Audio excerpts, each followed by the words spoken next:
Coming up on Inside City Hall tonight, Mayor Mamdani, along with Governor Kathy Hochul and Police Commissioner Jessica Tisch, say that crime has fallen to historic lows over the last year. We'll bring you the details. Congressman Dan Goldman officially launched his re-election campaign today. He'll join us live in studio to talk about how he plans to secure a third term. And we'll dive into Mayor Mamdani's housing agenda with the new director of the mayor's office to protect tenants, Sia Weaver. For the best news, debate, and analysis of New York politics, join us inside City Hall.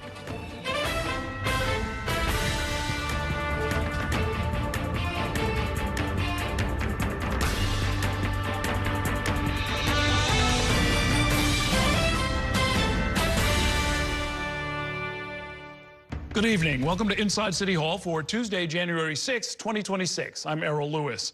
The final year of Eric Adams' mayoralty saw declines in murders and in shootings, but because Adams lost his re-election bid, it was his successor, Zohran Mamdani, who stood at the press conference today with the governor and the police commissioner to announce the good news. The new mayor gave credit to his holdover police commissioner, Jessica Tisch, for the drop in crime. Our Dan Rivley attended the police headquarters ceremony, and he joins us now with tonight's top story. Good evening, Dan. Good evening, Errol. So I think this was the first major joint appearance between Mayor Mamdani and the police commissioner that Mayor Adams had originally appointed. And off the bat, Jessica Tisch, the police commissioner, said that she reports directly to the mayor after reporters had questions about an executive order that put the NYPD under the responsibility of the first deputy mayor. Then Jessica Tisch led the briefing to talk about the specific crimes that we're seeing decreases alongside Mayor Mamdani and Governor Hochul. And then they talked about their policing philosophy, while Mayor Mamdani also gave more details about what he wants to see in his proposed Department of Community Safety. These numbers showcase a police commissioner, an executive team, and a department that are delivering for New Yorkers. Compared to the prior year, murders and shootings in 2025 under now former Mayor Adams and Police Commissioner Jessica Tisch went down. Commissioner Tisch, under new Mayor Mamdani, wants to keep her strategies going. At this time, there is no change planned to the crime-fighting strategy that has delivered historic results. Governor Kathy Hochul, who attended the briefing, took credit for the change in criminal justice laws. Stronger bail laws to keep repeat offenders off the streets. Overall crime, measured by the 7 major felonies, declined over 3%.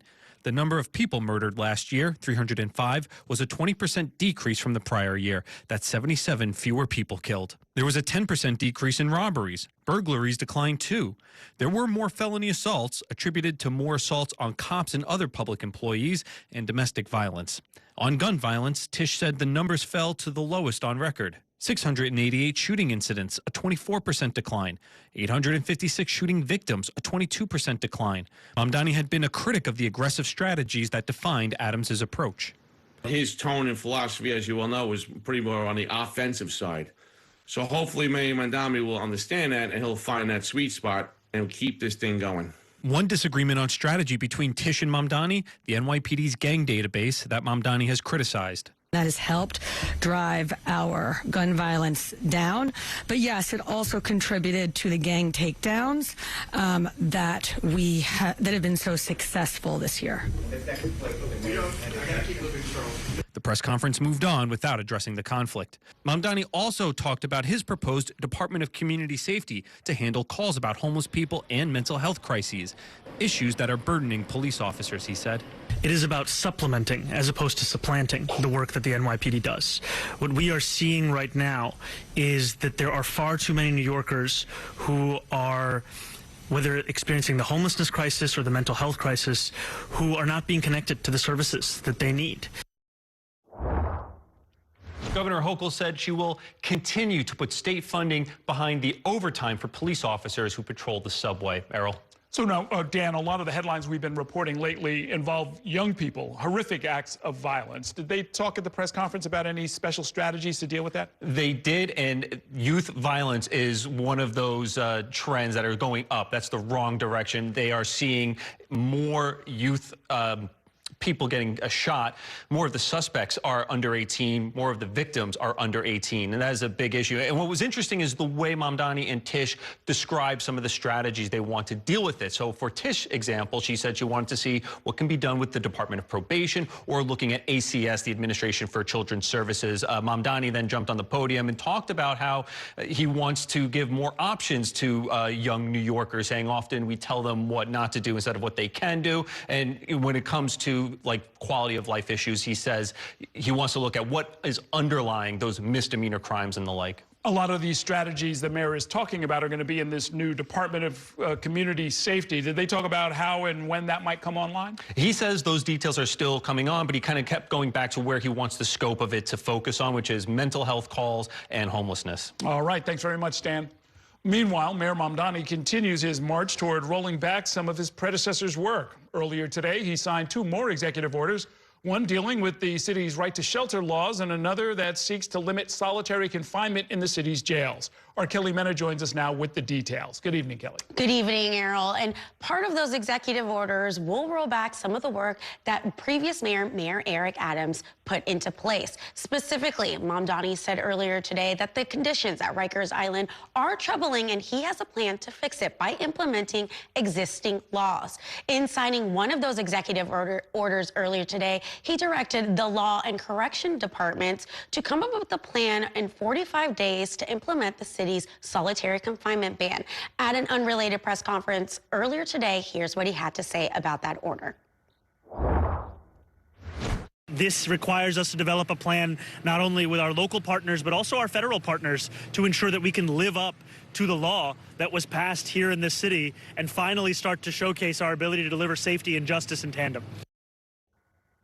And the move ended former Mayor Eric Adams' ongoing state of emergency that had halted Local Law 42 from going into effect. However, it's unclear how a federal monitor or a judge overseeing Rikers Island will want to move forward after previously voicing concerns about its implementation. And last July, a federal judge issued a temporary restraining order on the law.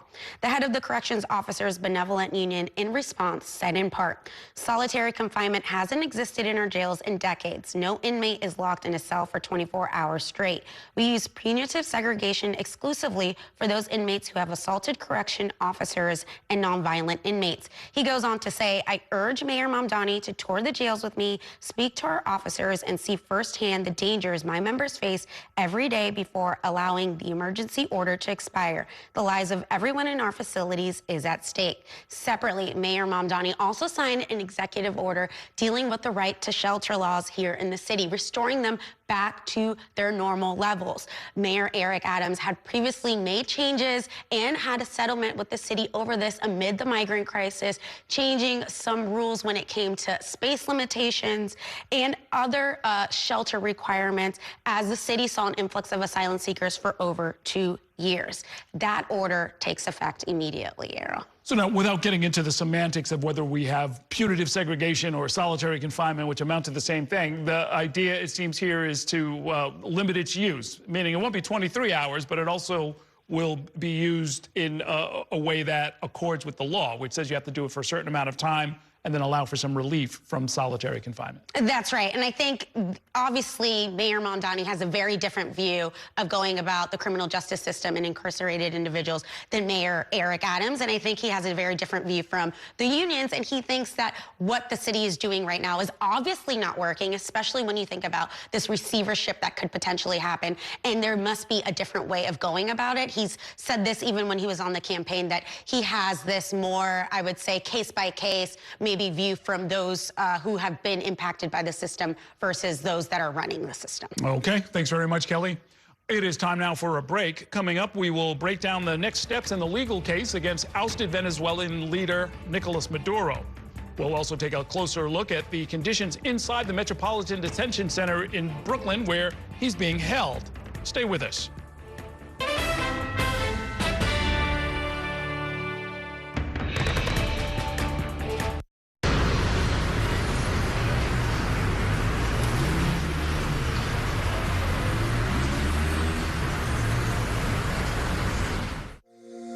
Every day tells a new story. At Mornings on One, we're dedicated to bringing you the stories that matter most to start your day. With in-depth coverage of the day's news. I'm Pat Kernan. Here are the stories we're following. And weather updates every 10 minutes. Tomorrow, some morning sunshine possible. Clouds take over. It's our responsibility to get you the information you need before you head out the door. Mornings on One. Weekdays starting at 6 on the Spectrum News app. Free for Spectrum and Xfinity customers. Spectrum TV, isn't that only live TV? No, it's only all my favorite streaming apps with live TV. Okay. It's only all included at no extra cost. And that's the magic of math. Will this be on the test? Sure. Why not? It's only one simple payment for all our TV. We gotta simplify and win. Winning is equally important. If not, more so. Yeah! Only Spectrum TV, fixed TV. I'm Sandra, this is Jorge, and we were adopted in 2019. I remember when they first came to us, Michael was already a teenager. The whole cliche of they're so lucky to have you guys, and it's the other way around. They have changed our family for the better. They chose to love us. They didn't have to. They chose us. Family. Learn about adopting a teen from foster care. You can't imagine the reward. Visit adoptuskids.org. And that's a look at some of what's in the papers this morning. You've done with the sports section. Today's story is about the latest chapter for a beloved local business. It's a beautiful day with temperatures in the 60s, but showers are expected in the next hour. In a city that's always on the go, it's important to stop to hear the stories that connect us. The news that matters to New Yorkers. That's what brings us together. That's Mornings on One. Weekdays starting at 6.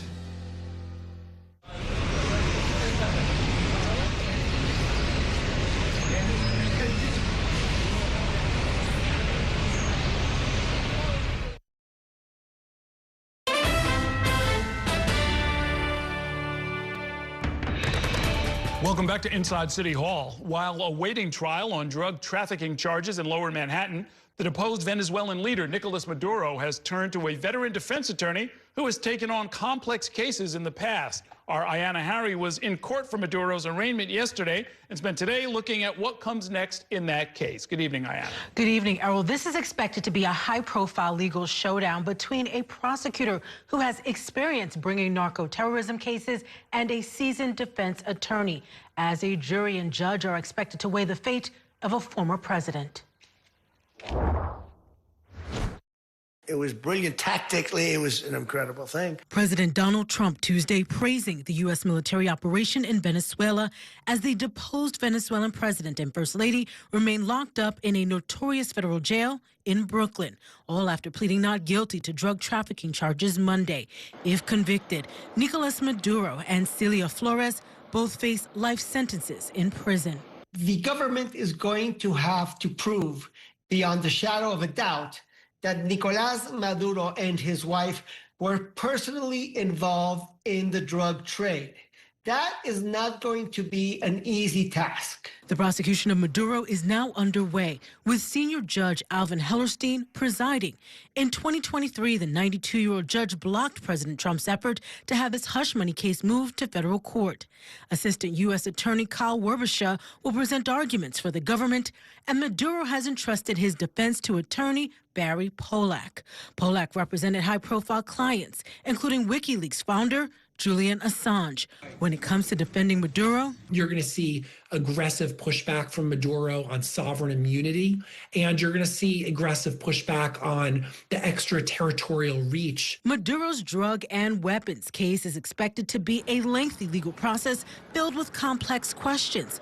While the U.S. stopped recognizing Maduro as the president of Venezuela in 2019, Maduro continued to rule until his capture in a Saturday morning raid. If I was a prosecutor, I would be trying to get some of the Mexican drug dealers, which are detained in the United States, to make or to give some testimony regarding Maduro's involvement in their operations. The political fallout from Maduro's arrest continued Tuesday on two continents. In Venezuela, people took to the streets in a pro-government demonstration.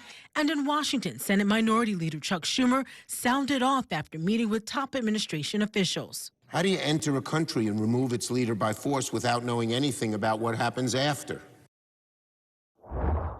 Federal prosecutors first indicted Maduro back in 2020, but the case was essentially on hold until the Trump administration took military action, Errol. So he may have a defense, but there's no history of these kind of cases resulting in an outright acquittal, right? There's no history of these cases resulting in an outright acquittal, and it is a pretty bold move. And we know that prosecutors in the Southern District of New York tend to, move forward only with cases that they believe they can actually win. So perhaps some of the charges may get thrown out, or there could be a split verdict. But, at this point, this case is moving forward, and they felt so strongly enough for it that there was a military intervention staged in order to bring Maduro to justice here in New York City. It's also worth pointing out that there's more than just Nicolas Maduro and his wife who are on that indictment. There are others who are part of this case, right? Correct. There are several people who have been indicted in this case, including Maduro's son.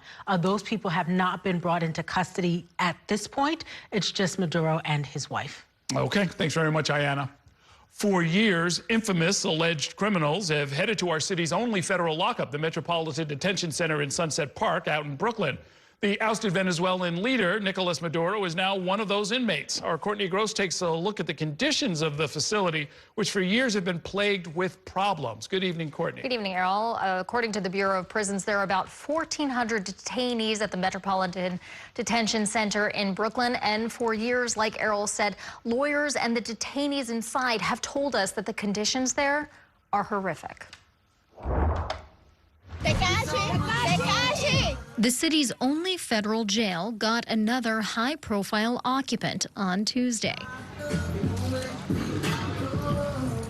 Daniel Hernandez, known as the rapper Tekashi 6ix9ine, he joins a long list of high-profile detainees at the Metropolitan Detention Center, from Sean Diddy Combs to Luigi Mangione. It's a facility now housing the ousted Venezuelan president, Nicolas Maduro, and his wife. A former warden of the facility tells us about how things are run. I would expect Maduro and his wife to be separated, of course. They're on different units, obviously. I would expect their day to be a 23-hour lockdown. I would expect them to be placed under the category of administrative detention, which means it's non-punitive, but it's for other security reasons. It's imperative that they be separated from the entire population. The Federal Bureau of Prisons did not answer questions from New York One about where in the facility Maduro is being held. But the city's only federal jail has long been plagued by problems and claims of horrific conditions. No, everybody's locked in. Seen in exclusive video New York One obtained in 2024 from detainees inside. Everybody eats. There continue to be massive problems with the quality of mental and medical services that are provided to people detained there, who are often young and who are often pretrial detainees who have never been arrested before and who are put into this really horrific and difficult context. Going back 20 years, former warden Cameron Lindsay recalled issues with staff. The thing about the MDC is that it has a very unusual history of staff misconduct. And in 2019, the facility was without heat and power for a week, sparking protest and outrage. We are going to be holding people accountable. In 2024, a federal judge's order said it was routine for judges to reduce sentences because of the conditions at the federal jail. New York One asked the Bureau of Prisons about conditions inside the facility. We did not get a response. And for years, we have been asking about those conditions to the Bureau of Prisons, and they rarely get back to us. In fact, Errol, that's one of the criticisms you'll hear from detainees, as well as those detainees' lawyers in particular, who talk about there's just a lack of transparency of what happens inside the MDC. We don't know how many people have died there over the years. We can't tell how many people actually get adequate medical care or how many assaults on staff there are. And Everyone talks about Rikers and how awful Rikers is, but we get that data from the city's Department of Correction. We don't even know what's happening behind the doors of the MDC. I've noticed over the years there are federal judges who have been really quite harshly critical. I mean, like personally insulting the head of the facility, calling them idiots and so forth. Yeah, the last one that received a lot of attention was an opinion from a judge in early 2024 in which he said, listen, I'm not going to send this guy who's accused of drug crimes to the MDC. I'm going to keep him outside wherever he was in Brooklyn because it's so dangerous there and the conditions are so awful that he's better off outside. The public is better off outside than him serving time in the MDC. And of course, the Bureau of Prisons is a division of the Department of Justice, the Federal Department of Justice. This is the Trump administration, ultimately, that has the power to make some changes here. Absolutely the Trump administration, but it's not just the Trump administration. Conditions have been awful there for many, many years. Obviously, you heard from the warden there. He was the warden there from 2006 to 2009. And he said that, no, there weren't people dying on his watch necessarily, but he talked about how there were issues with staff. In fact, staff bringing in contraband. And he said people aren't paid enough to afford the cost of living here in New York City. So therefore, they try to make ends meet other ways, perhaps making some deals with the people behind bars. Okay. Thanks very much, Courtney. It is time now for a break. Coming up, Congressman Dan Goldman officially launched his re-election campaign today. He is seeking to fend off a primary challenge from Brad Lander. The congressman will join me live in studio in 2 minutes. Stay with us.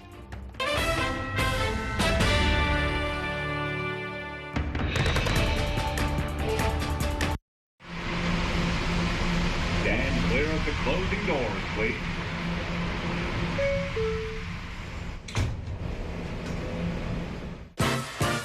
There's nothing quite like the feeling of going to the theater. Onstage celebrates that excitement every week by taking you behind the scenes with the latest news and in-depth interviews of the hottest shows on and off Broadway.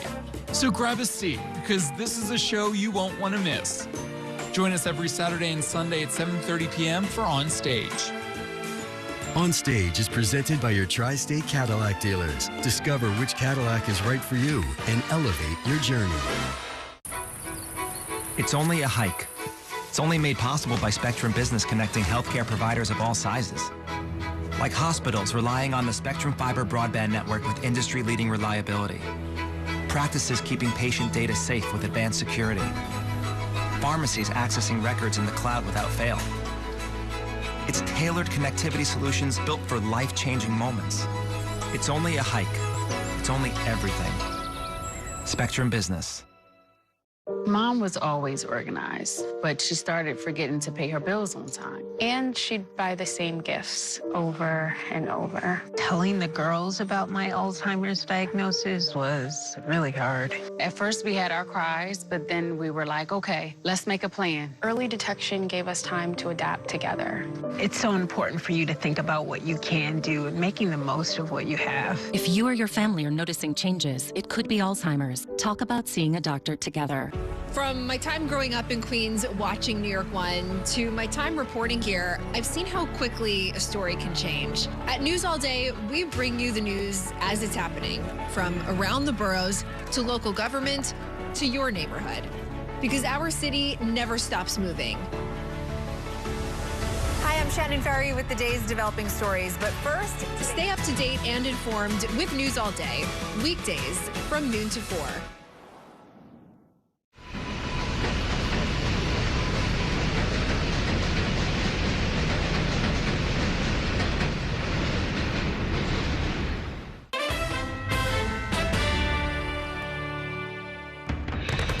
Welcome back to Inside City Hall. One of this year's most competitive primaries is playing out in the 10th Congressional District, which covers Lower Manhattan and part of Brooklyn.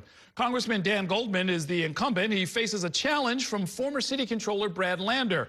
And earlier today, Goldman launched his re-election campaign and also rolled out some high-powered endorsements, including from Governor Hochul. Our Bobby Kuza joins me now with the details. Good evening, Bobby. Good evening, Errol. And the endorsements are a really interesting aspect of this because you've got Governor Kathy Hochul on one side backing Goldman, you've got Mayor Mamdani on the other side backing Brad Lander. But even setting the endorsements aside, this is one of the most competitive and most closely watched races this year.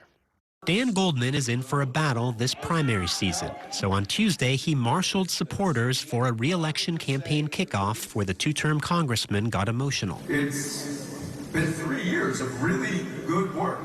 Goldman is being challenged from the left by former city comptroller and mayoral candidate Brad Lander, a progressive whose cross-endorsement of Zohran Mamdani helped clinch Mamdani's victory in the June primary. Goldman, a former prosecutor who gained prominence as lead counsel in President Trump's first impeachment trial, is framing himself as a fighter, including in a new ad, noting he recently sued the administration and won access to an immigration detention facility in Lower Manhattan. Maligned by some on the left for his support of Israel, Goldman is highlighting his more progressive positions. I wrote the Robin Hood Act that will make billionaires pay their fair share so we can enact universal child care, Medicare for all, and the Green New Deal.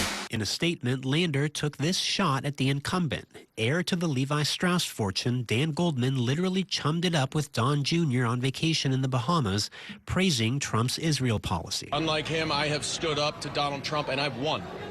That is what New Yorkers want. They don't just want performative politicians who are looking for their next job.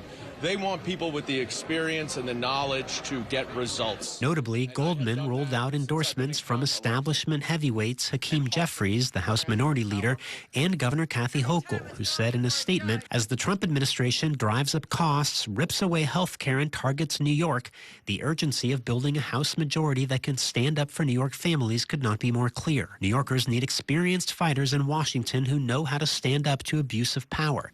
Dan Goldman is exactly that kind of leader. That puts her at odds with Mayor Mamdani, who did not tap Lander for a job in his administration, but has endorsed Lander's congressional run. I'm proud to support him because of his honesty, his sincerity, and the vision that he has shared with New Yorkers at both a city council district and a citywide level. Goldman was asked about that endorsement on Tuesday. I think you have to ask the mayor why he's supporting a challenger to an incumbent who he did not hire. Are you ready to build a democracy that works for everyone? Me too. Let's go win this thing. So as for that intrigue with Mamdani and Hochul taking different sides on this, I mean, Hochul was actually asked today at a joint appearance with Mamdani, not about this race in particular, but just about their differences. And she said, you know, New Yorkers aren't going to get drama between the two of them. They don't want to be actors in political theater. So I don't know that this is really some sort of proxy war. I don't know that Hochul and Mamdani are really that invested, that they're going to spend that much political capital on these races. But it is interesting nonetheless to see people lining up on different sides. For the last couple of years, we've really reported on them together. I mean, Lander and Goldman were really literally side by side in pushing back against some of the ICE arrests and some other issues as well. Yeah, the immigration enforcement downtown at Federal Plaza. We see them at press conferences together.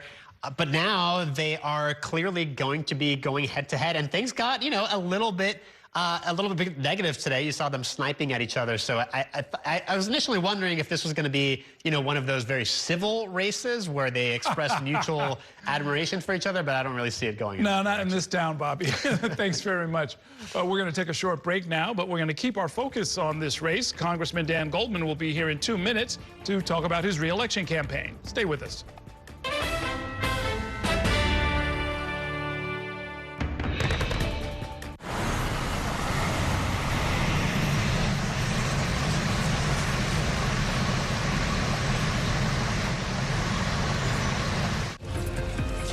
My time at New York One has shown me that in the city that never sleeps, the news never stops. So as the day winds down, turn to the rush hour. Good afternoon, I'm Monica Burke. To catch up on the stories that matter across the 5 boroughs, with in-depth interviews from the city's newsmakers, plus the latest forecast. Catching you up with today, preparing you for tomorrow. Right here on the Rush Hour. Weekdays from 4 to 7 p.m.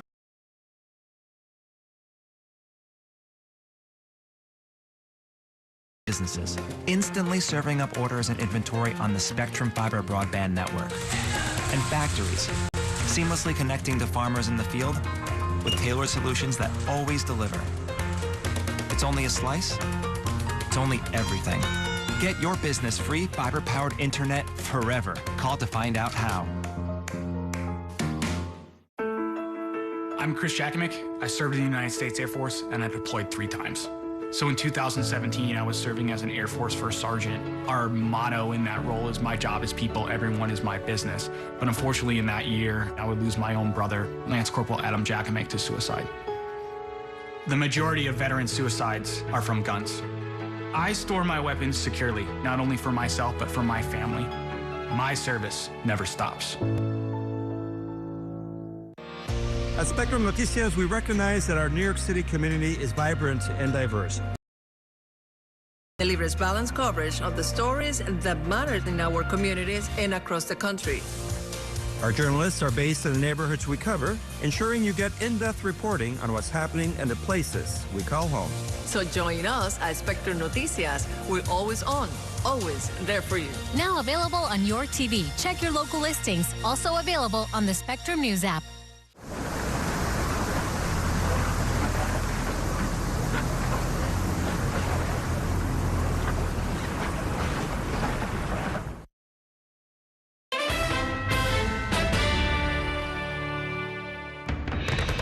Welcome back to Inside City Hall, where we are keeping our focus on the race for New York's 10th congressional district. As we told you earlier, Congressman Dan Goldman formally launched his re-election campaign for the district today.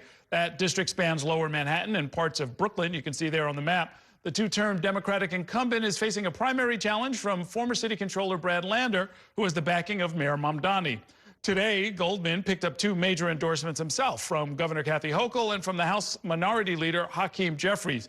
Congressman Goldman joins me now to talk about his re-election campaign and more. Welcome back to the program. Great to see you. Great to see you, Errol. What's the short pitch? What's the subway pitch about why you want to run for re-election? Well, look, I've been in the trenches fighting Donald Trump going back to the first impeachment investigation 6 years ago, which I led. And I not only am in the trenches fighting every day, but I know how to beat him, as we did in the first impeachment. And what we need right now in Washington, both in terms of standing up to Donald Trump, but also in terms of getting our agenda across the finish line, is we need people who know how to win, who know how to get results, who know how to navigate what is a very complicated and difficult system down in Washington. I've built that experience. I have a record of that experience. And I also have a record that is, as the New York Times said, one of the most liberal voting records in the Congress right now. This district, I've really built some incredible relationships with, and I'm excited to continue that work, not only standing up to Donald Trump and for our democracy, but to make lives better for every single New Yorker. Okay, I've got a bunch of local and national issues to ask you about. By the way, we just had the report a few minutes ago about the MDC, the federal lockup in Brooklyn. That's part of your district, right? Is there anything you can do about those horrible conditions? We're working on it. We've been working on it for a long time, and we should have another chat about it, because it's an unfortunate situation. Over here on the Manhattan side, your district includes 26 Federal Plaza. And I know your office has set up a kind of, what are you calling it, a habeas machine? Explain what that's all about. You've been actually working to help people when they go in and are fearing being detained or deported by ICE. Right. I mean, it's really a triage center that when loved ones are snatched out of court, often illegally, with masked agents. We have coordinated with a lot of the court watchers and advocates for them the family to immediately come to our office across the street, where we settle them down. We make sure they have any medical attention they need. They have food, they have a shelter, they have a place to go. We refer them to lawyers who work out of our office sometimes and can quickly file habeas petitions, because ICE is trying to get them out of New York very quickly. We've been able to help 9 families get reunited, 9 immigrants in the last month or so, because of the coordinated effort that we're operating out of there. And this is the kind of on-the-ground work that's so important. And it's what I really have spent most of my time doing, is trying to figure out ways that we can actually make a difference, move the needle. Recently won a lawsuit that I came up with to allow access to the ICE detention facility, which, as we saw in videos months ago, was really suffering from inhumane conditions, as a court ruled. And then yesterday I was able to go in and do an unannounced visit. And not surprisingly, knowing that there's oversight anytime, it was pretty spick and span. Okay. You have introduced something called the Robin Hood Act. It's a long acronym, but it intended to come up to Robin Hood Act. A new federal tax on the ultra wealthy in order to impose a 20% excise tax on loans and lines of credit backed by capital assets. It's a little jargony, but what you're really referring to here is the fact that ultra wealthy people hold all of their wealth and then borrow against it. Borrowing is not a taxable act. That's exactly right. So Jeff Bezos pays an effective tax rate of 1%. Elon Musk pays an effective tax rate of 3% because they don't sell their Amazon or Tesla stock, which would incur capital gains. Instead, they just take loans out against them as collateral, and they don't pay tax on that loans. This bill makes those people pay their fair share.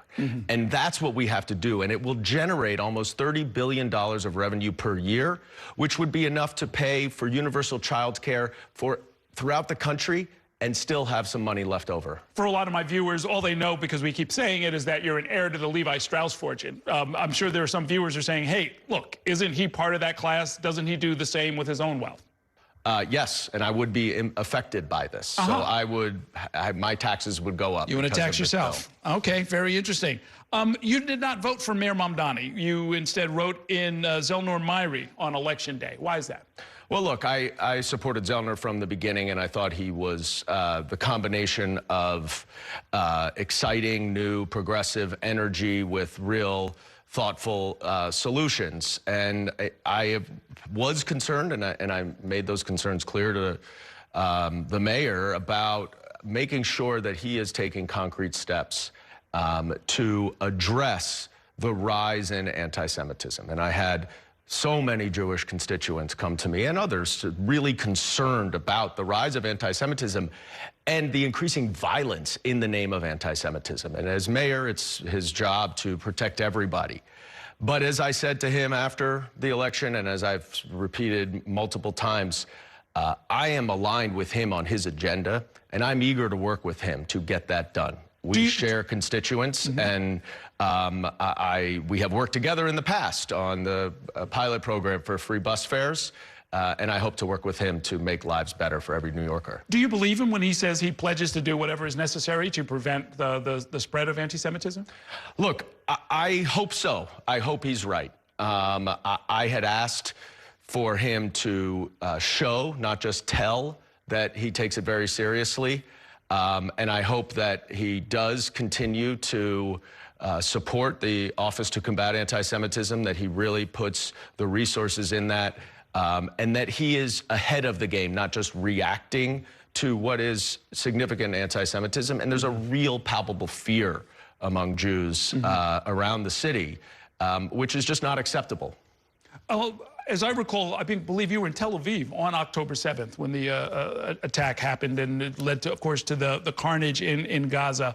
What's your sense of whether that colored your impressions or not? What's your sense of where the United States is right now vis-a-vis the Netanyahu government and the rebuilding, or at least the ending of the violence in Gaza? Well, I'm very supportive of the ceasefire, thrilled that the military operation has stopped. Really have been pushing consistently for more and more humanitarian aid to get in there. And it gives us an opportunity right now that is somewhat unique because there's a real path to a two-state solution. There is a path to Palestinian self-determination, which is something I've always supported and is something that we should all support. And one day, I sincerely hope that Israelis and Palestinians will live side by side in peace, in security, without Israel facing 7 different terrorist regimes and proxies trying to eviscerate it, which is what is going on right now, and that Palestinians can live free of those terrorist influences and prosper and live freely with self-determination. That is the goal, and this ceasefire is our path there. And that's where my focus is, making sure the ceasefire holds, making sure that we can build an international coalition that can secure Gaza, that can have an independent government, and ultimately have a government by the Gazans and themselves. Okay, we're going to leave it there for now. We will see you out on the campaign trail. Best of luck with everything. Thanks for coming by tonight. Thanks, Errol. All right, we're going to take a short break now. When we come back, I'll be joined by Sia Weaver, a longtime housing advocate who was recently tapped to become the director of the new mayor's office to protect tenants. We're going to talk about her new role and what her agency will prioritize. That's coming up next. Stay with us.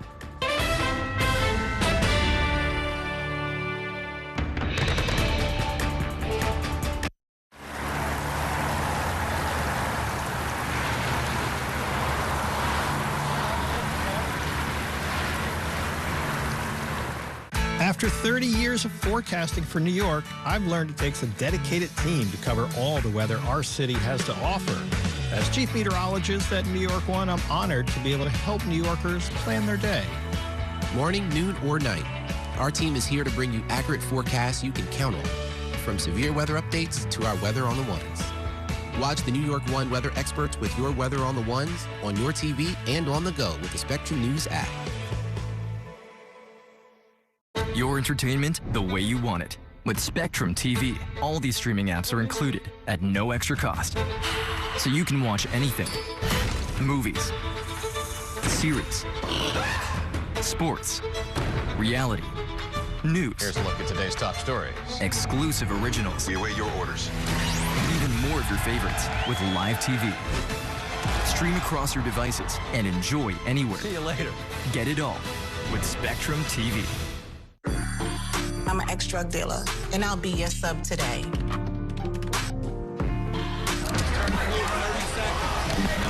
2 milligrams of fentanyl can be lethal.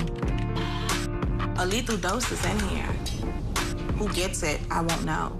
It's cheap, it's potent, and it's profitable. The sad reality is fentanyl is being mixed into everything now. More kitchen now. My father was a New York City firefighter. My mission, like his, is to serve New Yorkers in a city that doesn't stop when the sun goes down. Being with New York One since the beginning, I'm now honored to join you even earlier each weeknight. Starting at 8 with New York Tonight, we'll explore the latest news developments, followed by New York One at 10 to wrap up your day. So join me each weeknight starting at 8 right here on New York One.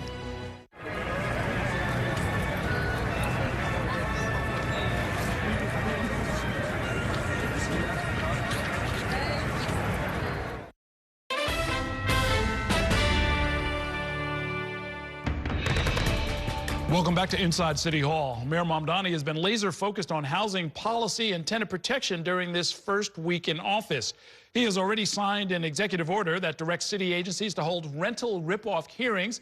He's also spent time touring rundown apartments in Brooklyn. Here to talk about the new mayor's housing agenda and much more is the newly appointed director of the mayor's office to protect tenants. Sia Weaver is here. Welcome back to the program. Good to see you. Good to see you too. Thanks for having me. We've talked before because you're an activist and you've been mostly active on the state level. How does it feel after all of those years of activism, of, you know, sort of going to hearings and pushing for legislation to now be at the center working out of City Hall?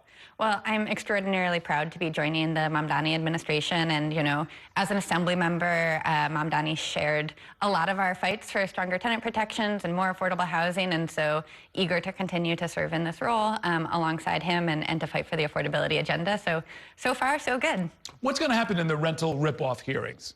You know, there are many tenants across the city of New York who are paying their rent, but in addition to their rent, additional fees are being added on. One in particular I've heard a lot about is something like a credit card processing fee, where people are, out of convenience sake, transitioning to paying their rent online, but then the portal is adding a 2% fee, a 3% fee in addition to the rent, and to have to pay that every month. So we're taking a hard look at the different sort of fees, whether it's to pay your rent online, whether it's to have access to washing machines, air conditioners, and so on, that are driving up the cost of rent and allowing property owners to get around our rent stabilization laws or other, you know, protections against rent increases that the city has. Well, as you can imagine, there are landlords, including small landlords, mom and pops, who feel as if, because of your background, because of what the mayor said on the campaign trail, that this administration is not going to sort of be neutral in fights between tenants and landlords, that it'll always take the side of tenants, even to the detriment of landlords who are suffering under a real set of problems of their own. You know, I think it's really important that we consider that our housing stock has to be high quality. It has to be a safe and affordable and stable place to live.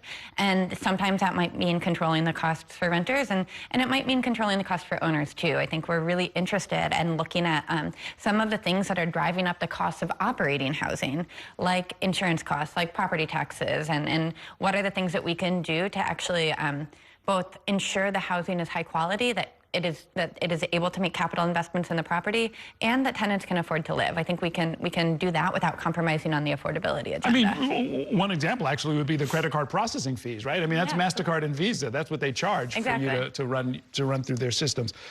The former mayor, Eric Adams, said that you were, quote, out of your effing mind. That was in response to a resurfaced tweet from way back when, something you'd said on Twitter about home ownership being a tool of white supremacy.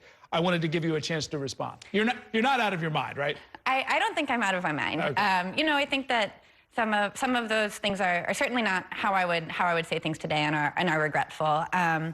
But you know, I do think my sort of decades of experience fighting for more affordable housing sort of stands on its own. I'm proud to be in this role, fighting for stronger tenants' rights, and I think that for many years people have been locked out of the property market. That has produced a lot of systemic and racial inequalities in our system, and I want to make sure that everybody has a safe and affordable place to live, whether they rent or own, and that is something that I'm laser focused on in this new role. You and I live in the same neighborhood. You're a renter. I'm a brownstoner.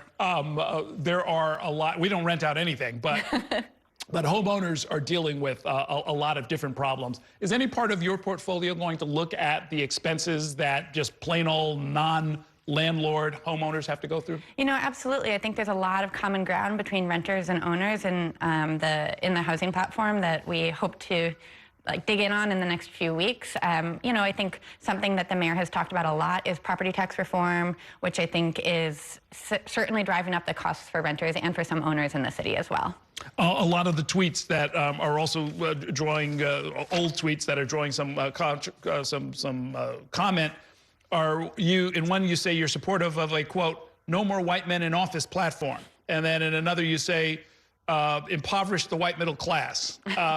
My white colleagues are not terribly offended, but they are curious as to where that's coming from and what that says about this administration. You know, those are certainly regretful tweets, and not something that I would say today.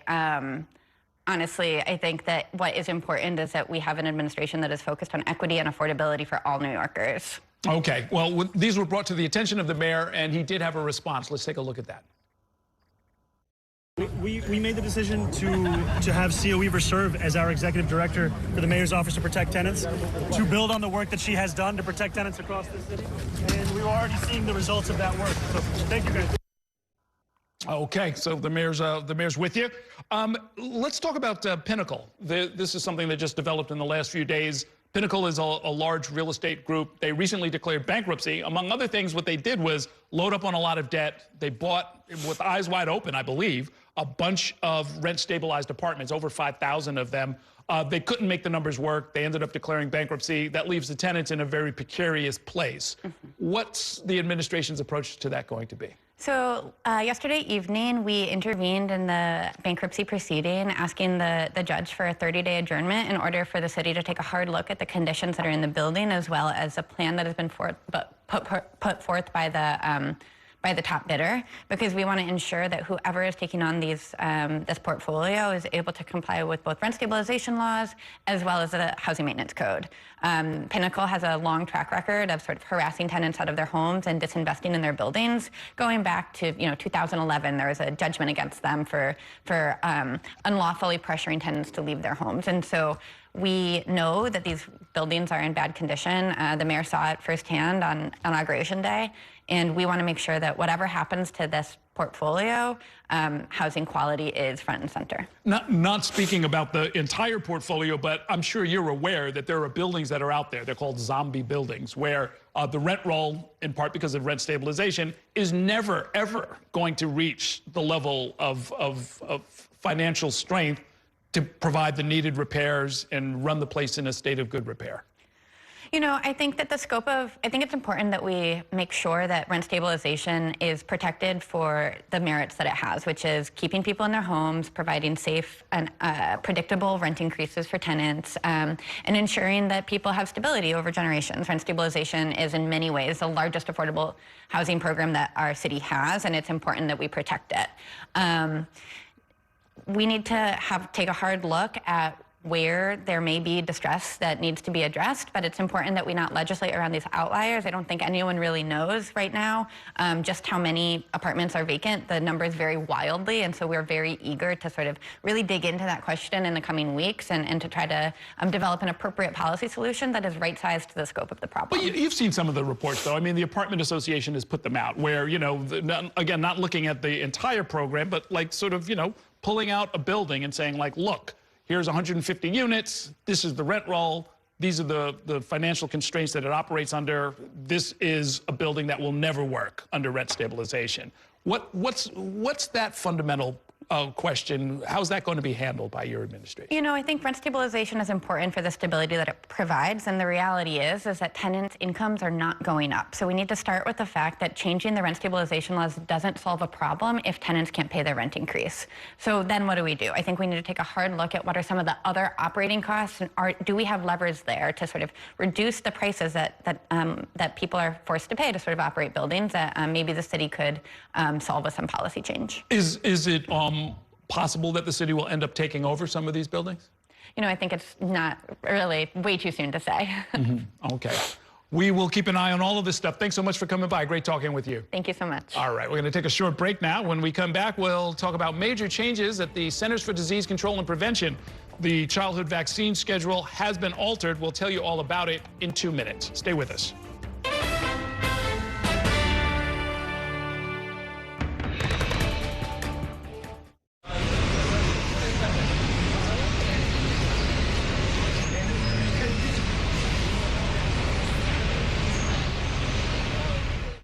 We have so many ways to stay connected. A single touch can bring us closer to the families we love, the friends we know, and the city we share. And Spectrum helps us keep connected throughout the day, every day. Including more ways to watch New York One as a Spectrum Internet customer. Watch Spectrum News New York One on the Spectrum News app, available on all your favorite devices. There's an international travel plan with Spectrum that was an additional $10 a month, as opposed to paying a ridiculous amount per day for roaming fees. This literally felt like my old phone carrier was reaching their hand into my wallet and just helping themselves to some of my cash. I like having no surprises when it comes to my cell phone bill. And with Spectrum, that's been the case. So it's saved me a ton of money. Real customers, real savings. To see how much you can save, visit spectrum.com/save.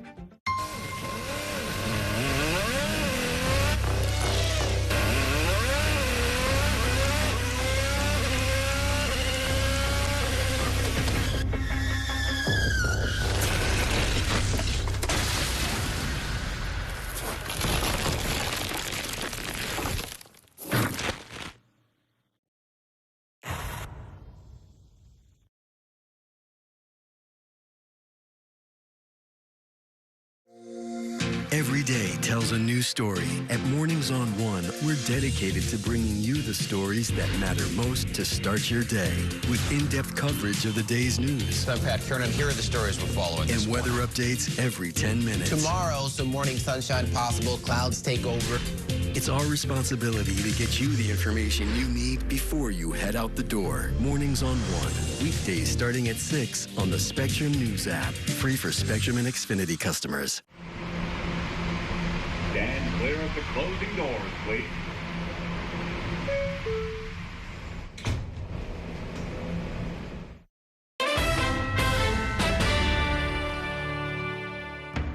Welcome back to Inside City Hall. An overhaul of the recommended vaccination list for children has reduced the number of shots against 17 diseases down to 11.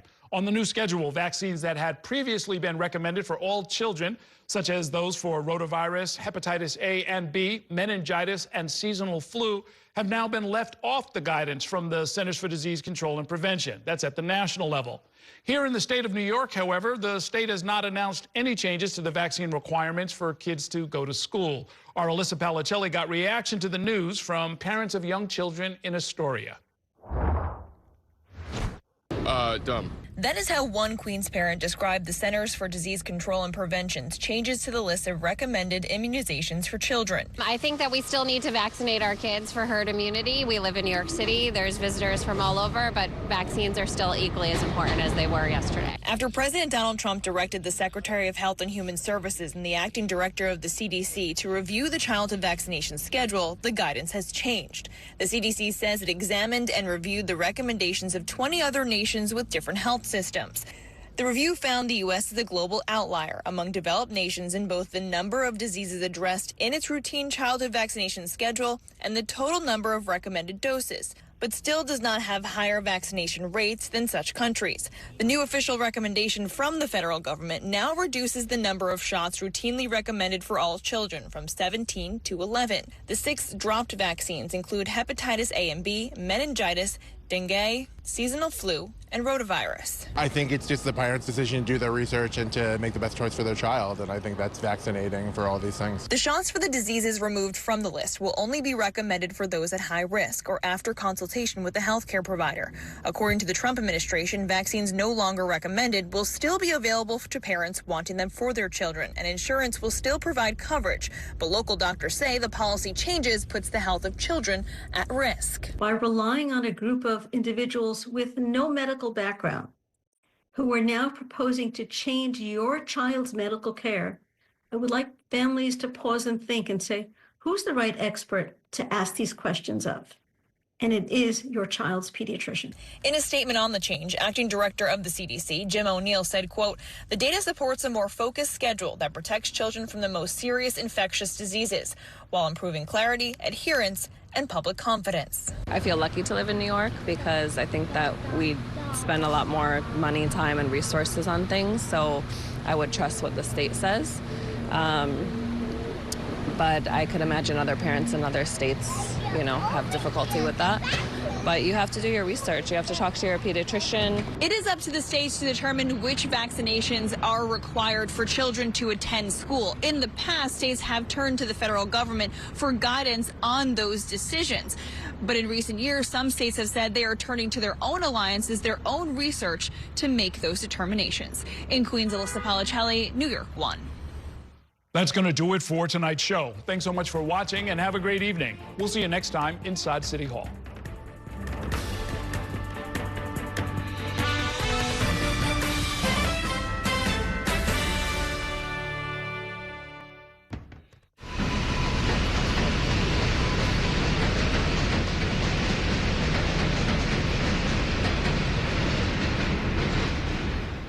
And that's a look at some of what's in the papers this morning. You've done with the sports section. Today's story is about the latest chapter for a beloved local business. It's a beautiful day with temperatures in the 60s. But showers are expected in the next hour. In a city that's always on the go, it's important to stop to hear the stories that connect us. The news that matters to New Yorkers. That's what brings us together. That's Mornings on One. Weekdays starting at 6. Your entertainment the way you want it. With Spectrum TV, all these streaming apps are included at no extra cost. So you can watch anything. Hey, brother. Be careful. Movies. I've got this condition where I don't feel pain. You're a superhero. No. Series. There was another murder in the building. Sports. Reality. Here's to a summer you'll never forget. News. Here's a look at today's top story. Exclusive originals. We await your orders. Even more of your favorites with live TV. Welcome into First Take. Stream across your devices and watch anywhere. At home or out and about. It's the entertainment experience you've been waiting for.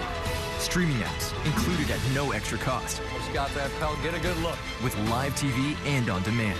All together, all in one place for you to enjoy. It's whatever kind of adventure we want it to be. Get it all with Spectrum TV. There's nothing quite like the feeling of going to the theater. Onstage celebrates that excitement every week by taking you behind the scenes with the latest news and in-depth interviews of the hottest shows on and off Broadway. So grab a seat, because this is a show you won't want to miss.